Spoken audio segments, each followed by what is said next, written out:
সুপ্রিয় শিক্ষার্থীরা আসসালামু আলাইকুম। Engineering university girls school and college কর্তৃক আয়োজিত অনলাইন শিক্ষা কার্যক্রমে আমি স্বাগত জানাচ্ছি মাহফুফা ফাইজা ইসলাম।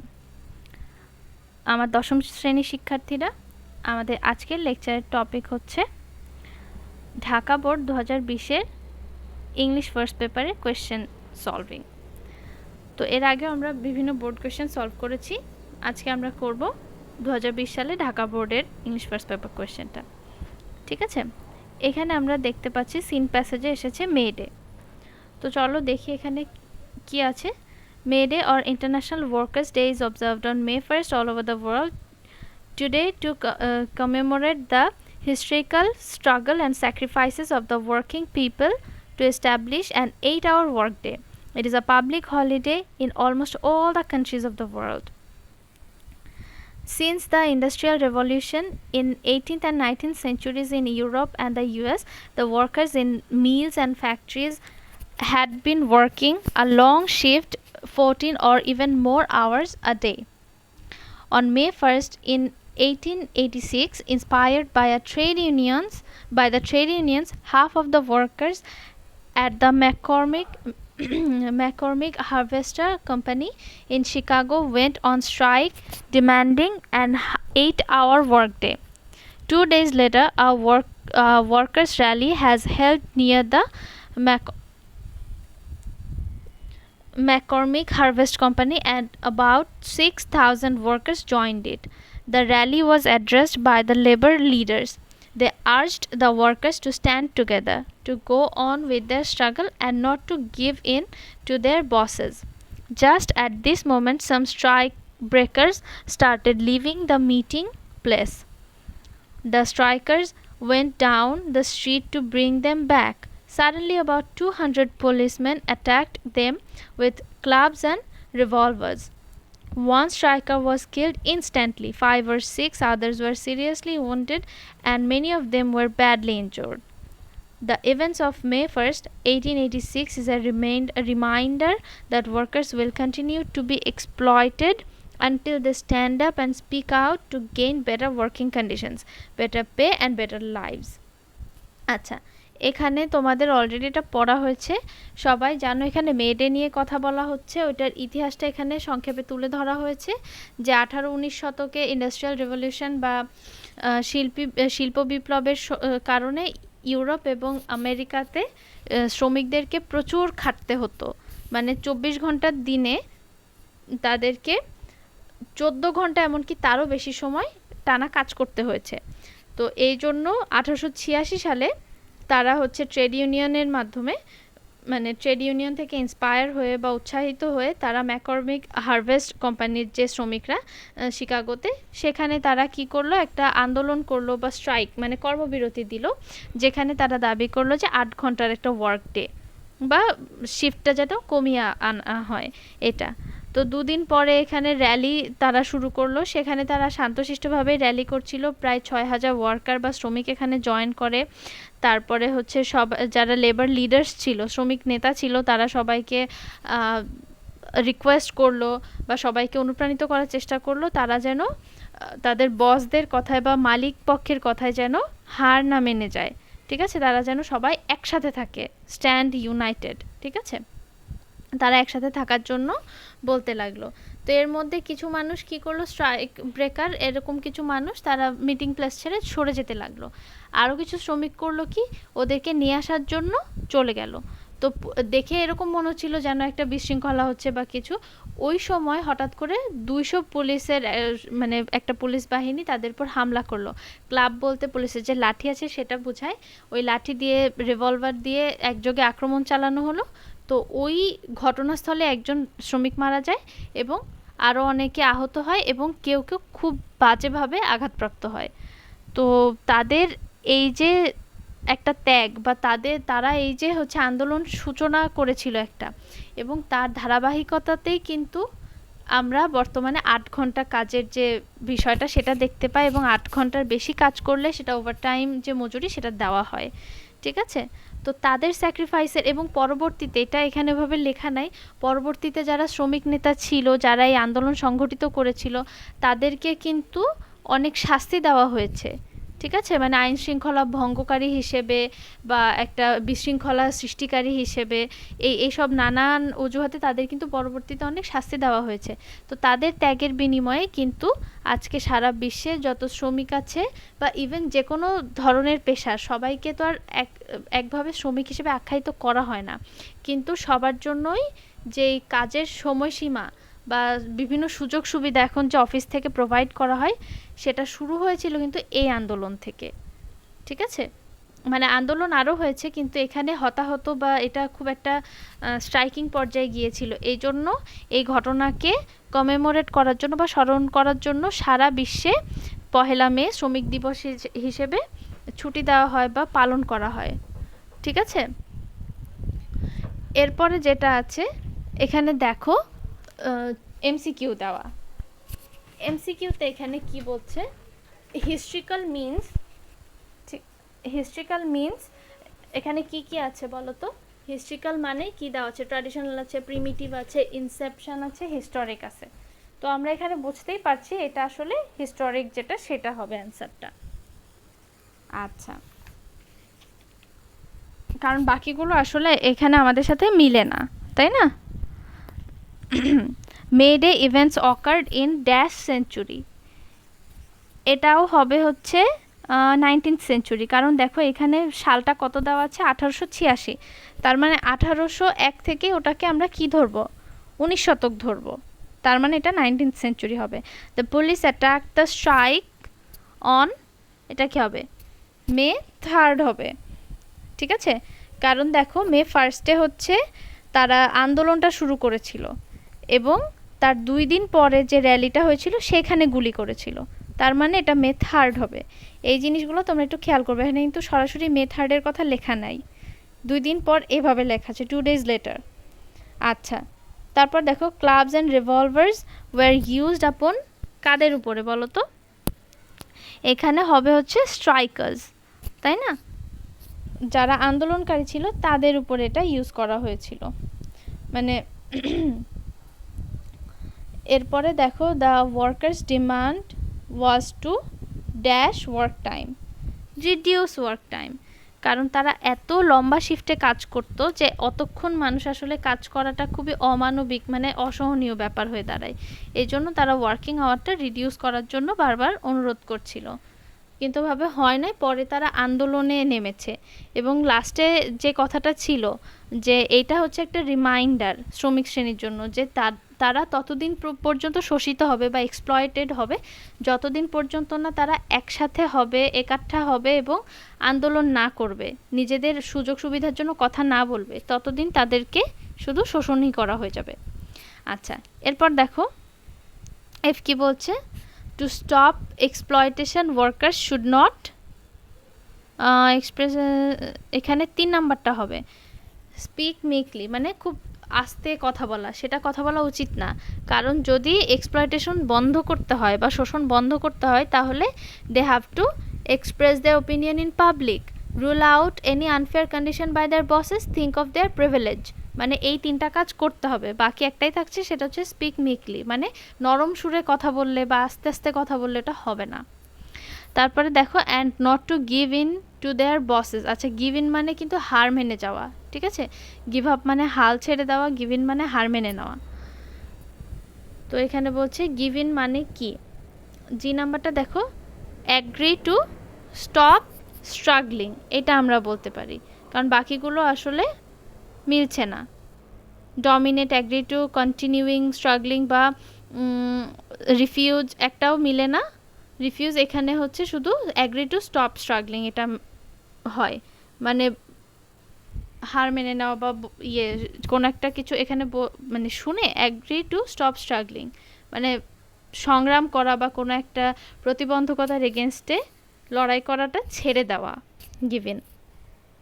আচ্ছা, এখানে কিছু কোয়েশ্চেন অ্যান্সার্স আছে। এখানে দেখো what does May Day commemorate. তো আমরা সবাই জানি May Day commemorates the historical struggle and sacrifices of the working people to establish an 8-hour work day. এরপরটা কি আছে, which demand did the workers struggle for? The workers struggle for an 8-hour work day. আরেকটা কি আছে, What activities did the workers do against the authorities? আচ্ছা, এখানে কি কি কাজ করেছিল বা কি কি অ্যাক্টিভিটিস তাদের ছিল? এখানে বলা যায় they had a rally against the authorities. The rally was addressed by the labor leaders.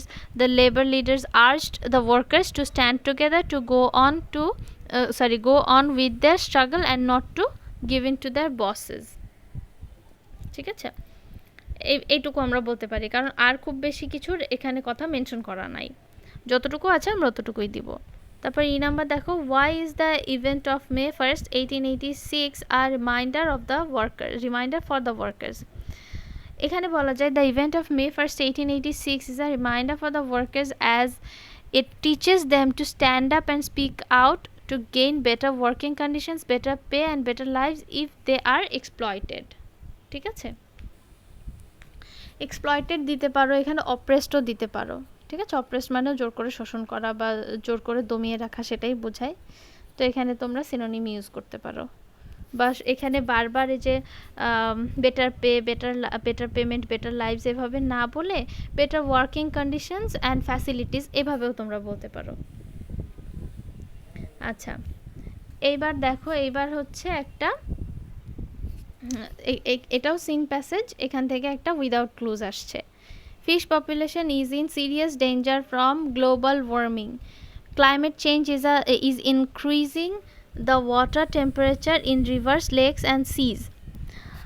This means there is less food and oxygen available for fish.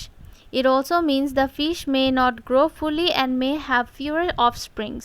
Some fishes will become extinct if temperatures rise even by 1 or 2 degrees Celsius. তো এখানে বলছে fish population global ওয়ার্মিংয়ের কারণে বা বৈশ্বিক উষ্ণায়নের কারণে মাছের যে প্রজনন সেটা এখন হুমকির মধ্যে পড়েছে। তার কারণ হচ্ছে ক্লাইমেট চেঞ্জের সাথে বা জলবায়ু পরিবর্তনের সাথে সাথে পানির টেম্পারেচারও বেড়ে যাচ্ছে, এবং এই যে বিভিন্ন জলাশয়, নদী, লেক বা সমুদ্র এসবের টেম্পারেচার বা তাপমাত্রা বৃদ্ধি পাওয়ার ফলে সেখানে কম খাবার এবং কম অক্সিজেন পাওয়া যাচ্ছে, যেটা কিনা মাছদের জন্য ক্ষতিকর। কারণ তারা এই চেঞ্জড যে পরিবেশ, অ্যাটমসফিয়ার, সেখানে ঠিক মতন হয়তো বা তারা বেড়ে উঠতে পারছে না, বা মে হ্যাভ ফিওয়ার অফস্প্রিংস মানে হচ্ছে পোনা বা পরের প্রজন্ম বা বাচ্চা, সন্তান, সেটা বোঝায়। ঠিক আছে, অফস্প্রিং বলতে সন্তান বোঝাচ্ছে, তার মানে মাছের প্রজননটা কমে যাবে বা মাছের উৎপাদনটা কমে যাচ্ছে, মানে তারা কম মাছ উৎপাদন করতে পারছে বা কম পোনা উৎপাদন করতে পারছে। তারপরে কি বলছে, যদি এই টেম্পারেচারটা 1 বা 2 ডিগ্রি সেলসিয়াসও বেড়ে থাকে, অনেক মাছ আছে বা অনেক স্পিসিস বা অনেক প্রজাতি আছে যে প্রজাতির মাছটা নিশ্চিহ্ন হয়ে যাবে। ঠিক আছে, বা বিলুপ্ত হয়ে যাবে বা সংকটের মধ্যে পড়বে। ঠিক আছে, climate change increases the pressure on fish population. Fishes are one of the world's most valuable biological assets. 40% of people in the world eat fish as their main source of protein. If we fail to reduce greenhouse gas emissions, we will increase the pressure on fish. As a result, people who depend on fish will suffer from hunger and poverty. আচ্ছা, এখানে বলা যাচ্ছে যে কি climate change বা জলবায়ু পরিবর্তনটা fish population বা মাছের যে জনসংখ্যা সেটার উপরে একটা প্রভাব ফেলছে বা একটা চাপ তৈরি করছে। কারণ এখানে বলা হচ্ছে যে মাছ বায়োলজিক্যাল একটা অ্যাসেট, মানে অন্যতম একটা জৈবিক সম্পদ বলা যায়। ঠিক আছে, আমরা নর্মালি অ্যাসেট বা ওয়েলথ বলতে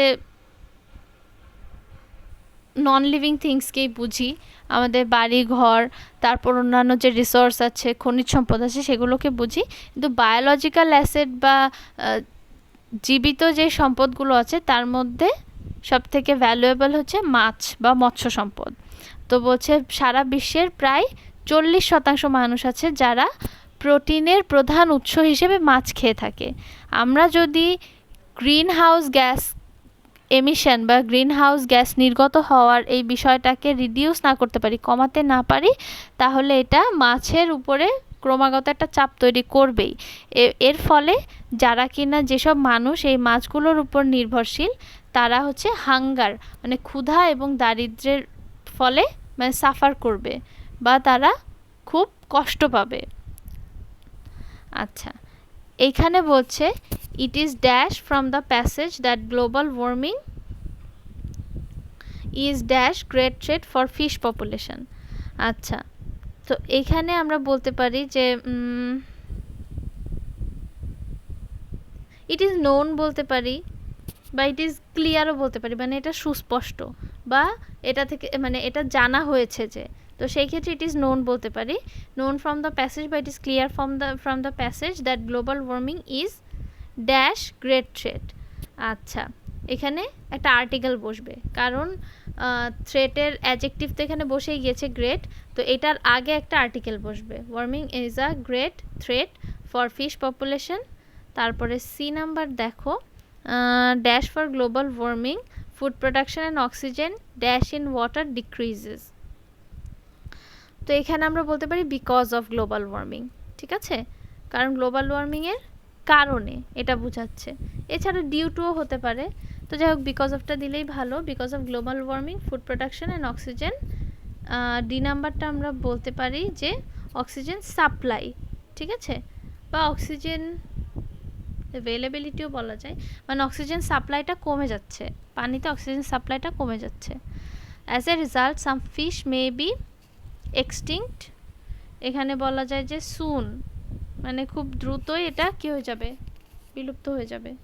এক্সটিংক্ট সুন বা এক্সটিংক্ট ফরএভারও বলা যায়, যাক সুনটাই ঠিক আছে, মানে খুব দ্রুত এটা এক্সটিংক্ট হয়ে যাবে, এদেরকে আর পাওয়া যাবে না।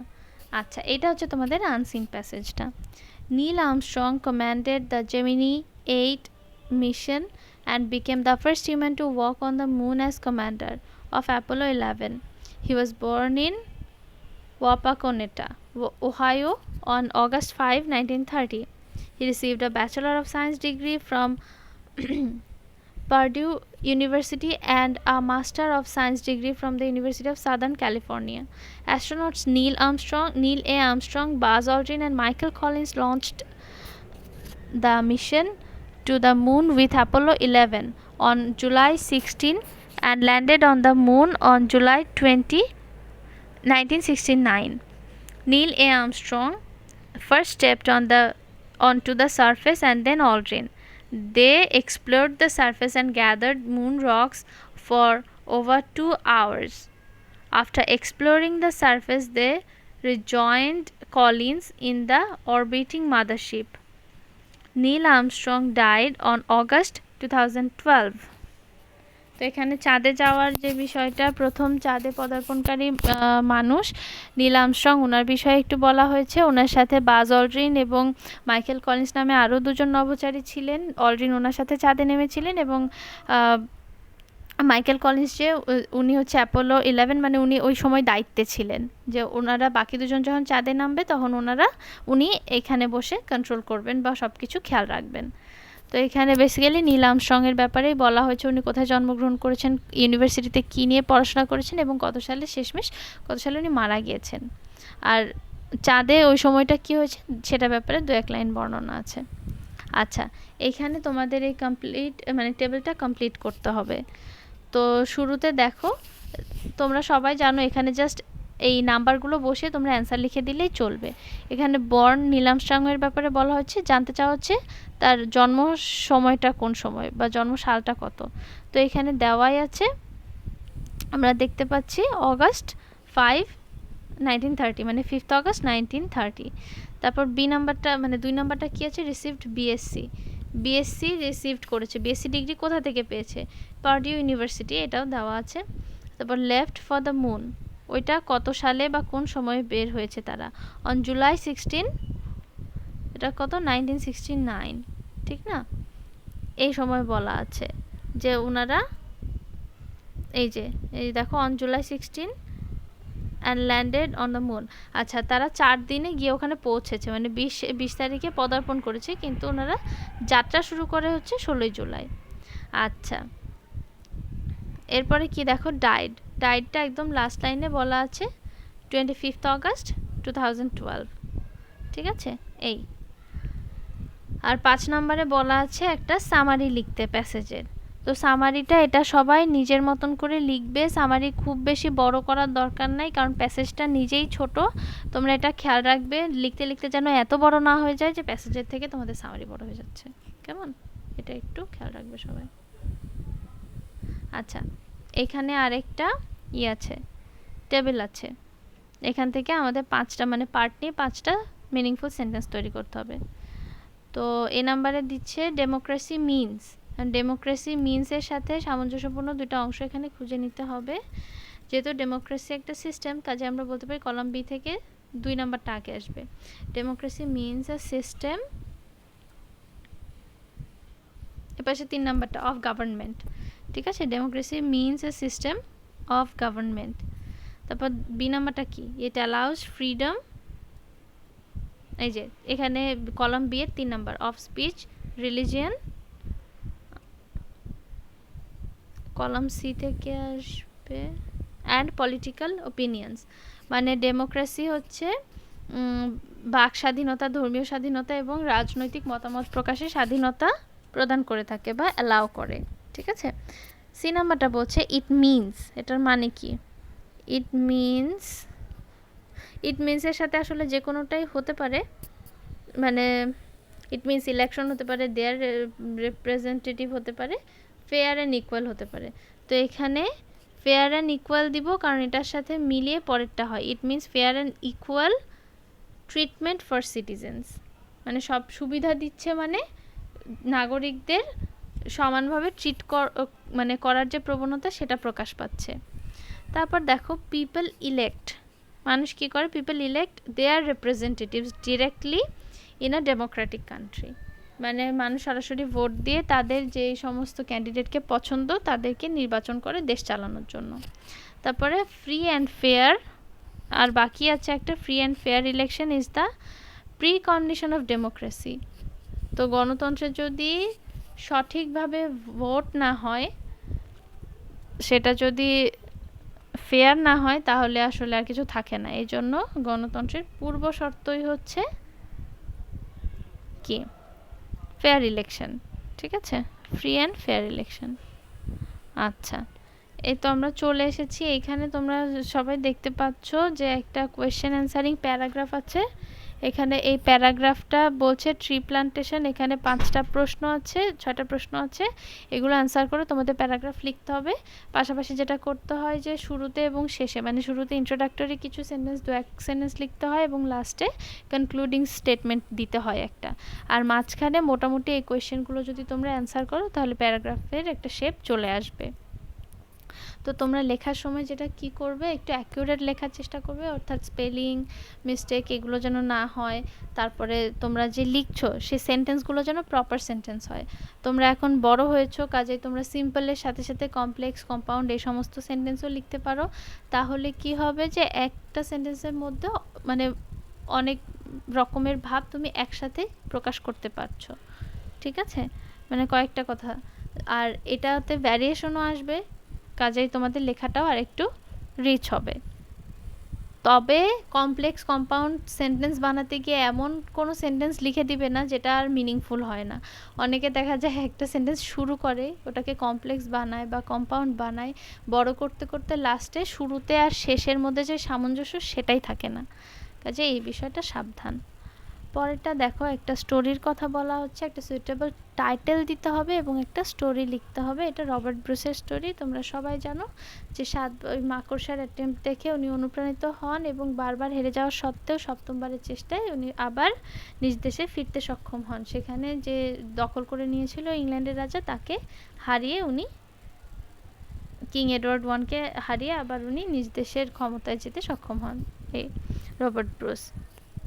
আচ্ছা, এরপরে আমরা দেখতে পাচ্ছি একটা গ্রাফের কথা বলা আছে। যেহেতু তোমরা 22 সালের পরীক্ষার্থী, তোমাদের শর্ট সিলেবাস, তোমাদের গ্রাফের দরকার নাই। আচ্ছা, এখানে একটা অ্যাড্রেস দেওয়া আছে, নাম দেওয়া আছে। এখানে বলছে যে ফিজিক্যাল এক্সারসাইজ, ছোটো ভাই ফিজিক্যাল এক্সারসাইজ নিতে একেবারে আগ্রহী না। সেটা হচ্ছে importance of taking physical exercise নিয়ে একটা লেটার লিখতে বলছে। তোমরা শর্ট সিলেবাসে আমরা জানি যে লেটারের কথা নাই, তো ওখানে ইনফর্মাল ইমেইলের কথা বলা আছে, অর্থাৎ যে জিনিসটা তোমরা পার্সোনাল লেটারে লিখতে সেই কথাটাই তোমরা ইনফর্মাল ইমেইলে মানে ইমেইলে লিখে দিবা। আবার তোমরা সবাই অ্যাপ্লিকেশন লিখতে পারো, যদি কোথাও কোনো ফর্মাল মেইল আসে তোমরা সেমভাবে ওখানে লিখে দিবা। শুধু ইমেইলে বাড়তি ওই যে সেন্ডার, রিসিভার, তারপর ডেট, সাবজেক্ট, এই জিনিসগুলো একটা ঘর কেটে লিখতে হয়, এটা হচ্ছে একটা বাড়তি কাজ। আচ্ছা, এরপরে একটা ডায়লগের কথা বলা আছে। Suppose your Bakul and your friend is Nayan, recently you have noticed that road accident is on the between you and your friend about the causes and remedies of road accidents. আচ্ছা, ও sorry, মাঝখানে আমি একটা line skip করে গিয়েছি। এই যে rise horribly, on the rise horribly in your country every day many people fall victim to road accidents. Now write a dialogue between you and your friend about the causes and remedies of road accident. তো এখানে dialogue লিখতে হবে। তোমরা একটু চেষ্টা করবা যে একটা যেন ব্যালেন্স ডায়লগ হয়, যে সবসময় একজনই প্রশ্ন করে যাচ্ছে, সবসময় একজনই উত্তর দিয়ে যাচ্ছে। এটা হলে আমার মনে হয় যে একটু কম ভালো হয়। অধিকাংশ ক্ষেত্রে ডায়লগগুলোকে ওভাবেই সাজানো হয় যে একজন শুধু প্রশ্নই করে যায়, আরেকজন শুধু উত্তরই দিয়ে যায়। তবে আমি পার্সোনালি সাজেস্ট করবো তোমরা যখন লিখবে একটু ব্যালেন্স করে লিখবে, কারণ দুইটা বন্ধুর মধ্যে যদি কথা হয় একজন সব জানে আরেকজন কিছুই জানে না, সাধারণত এরকম হয় না। তো কাজেই দুজনের একটা ডিসকাশন বানাবে, শুধু ইন্টারভিউয়ের মতন একজন প্রশ্ন একজন উত্তর এভাবে না করে দুজনই প্রশ্ন দিচ্ছে দুজনই উত্তর দিচ্ছে এরকম। আর যেহেতু দুইটা টপিক বলা আছে, একটা কজ আর একটা রেমিডিস, একজন যদি কজগুলো ব্যাখ্যা করে তাহলে আরেকজন রেমিডিগুলো বলবে, এভাবেও তোমরা দিতে পারো, তাই না? তো যাই হোক, মিলতাল করে আর ডায়লগগুলো ছোট ছোট রাখবে, অনেক বড় বড় করে বলার দরকার নাই একটা সেন্টেন্সের মধ্যে, কেমন? আচ্ছা, যাই হোক, এই হচ্ছে আমাদের আজকের ক্লাস। তোমাদের সাথে আগামী ক্লাসে আবার দেখা হবে। ততদিন পর্যন্ত সবাই ভালো থাকো, সুস্থ থাকো। আল্লাহ হাফেজ।